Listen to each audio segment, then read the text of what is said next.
last December, గత December నెలలో during the first week, మొదటి వారంలో suddenly one day the Lord showed me, అకస్మాత్తుగా ఒక రోజు ప్రభు చూపెట్టారు, Tamil Nadu will go through much turmoil. Tamil Nadu చాలా గందరగోళ పరిస్థితి ఎదుర్కొంటుందని. There is going to be tremendous turmoil in Tamil Nadu, one after the other. భయంకరమైన గలిబిలి ఒకదాని వెంబడి మరొకటి వచ్చేస్తోందని. But then, అయినప్పటికీ after that, I will raise up a leader in Tamil Nadu. ఆ తర్వాత తమిళనాడులో ఒక నాయకుని లేవనెత్తుతాను అని. He explained the characteristics of that leader. ఆ నాయకుని గుణలక్షణాలు ప్రభువు నాకు వివరించారు. Then he said, ఆ తర్వాత ఆయన అన్నారు, there will be a great revival in Tamil Nadu. తమిళనాడులో గొప్ప ఉజ్జీవం రాబోతోందని. But then, అయినప్పటికీ my people should come together and pray.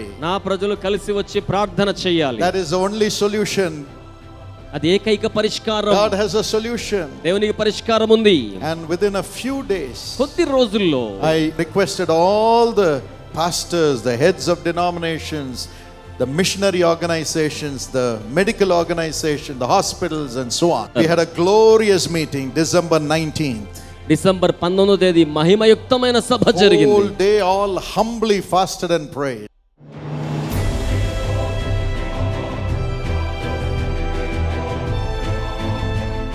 இன்றைக்கு ஆண்டவருடைய பதில்கள் அக்னி மயமாக தமிழ்நாடு முழுவதிலும் இறங்க போகிறது.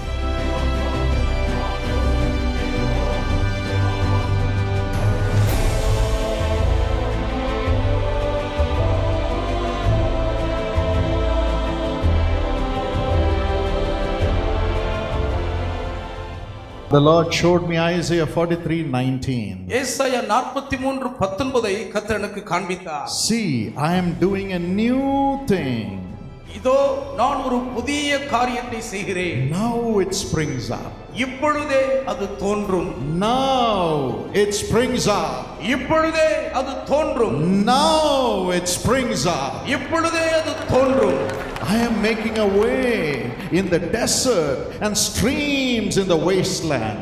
நான் வனாந்தரத்திலே வழியையும் அவாந்தர வெளியிலே ஆறுகளையும் உண்டாக்குவேன். This is what is going to happen to Tamil Nadu from today. இன்று முதல் தமிழ்நாட்டுக்கு இதுதான் நடக்க போகிறது. The hearts of the people which are like a desert and parched land will become glad with the gospel.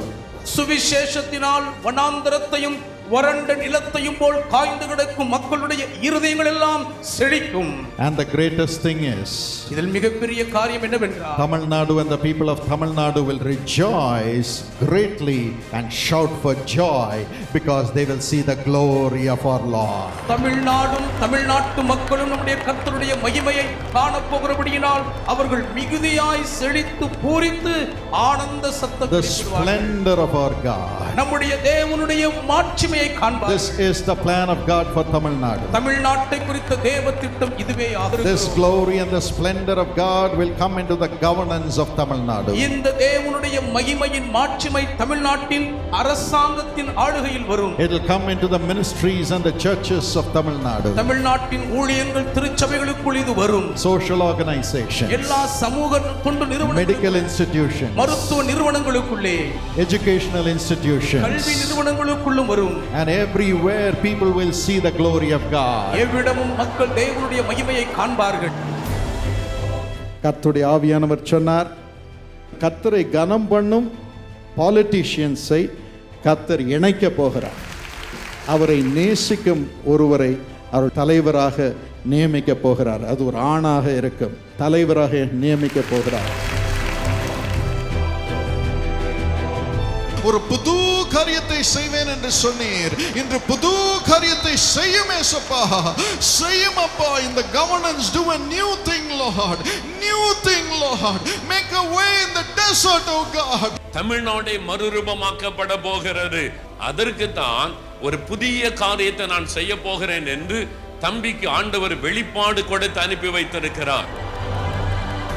கர்த்தாவே, நீர் வருவதற்கு நாங்கள் எதிர்பார்த்து கொண்டிருக்கிற இந்த வேளையில் ஆண்டவரே, உம்முடைய திட்டம் இந்த தமிழ்நாட்டிலே எல்லா விதத்திலும் ஆசீர்வதிக்கப்பட்டிருக்க வேண்டும். ஏசப்பா, ஒவ்வொரு தொழிற்கூடத்தையும் நினைத்தருளும். வேலையில்லாத பட்சணை கர்த்தரை மாற்றுங்கப்பா. தமிழ்நாட்டு மக்களுக்கு சமாதானம் உண்டாவதாக. நாங்கள் கூடி ஜெபிக்கிற இந்த ஜெபத்துக்கெல்லாம் இயேசுவின் நாமத்திலே வரலாறு காணாத விதத்திலே ஒரு பெருக்கம் இந்த வரப்போகிற ஆண்டுகளிலேயும் ஏற்படட்டும் என்று ஜெபிக்கிறோம்.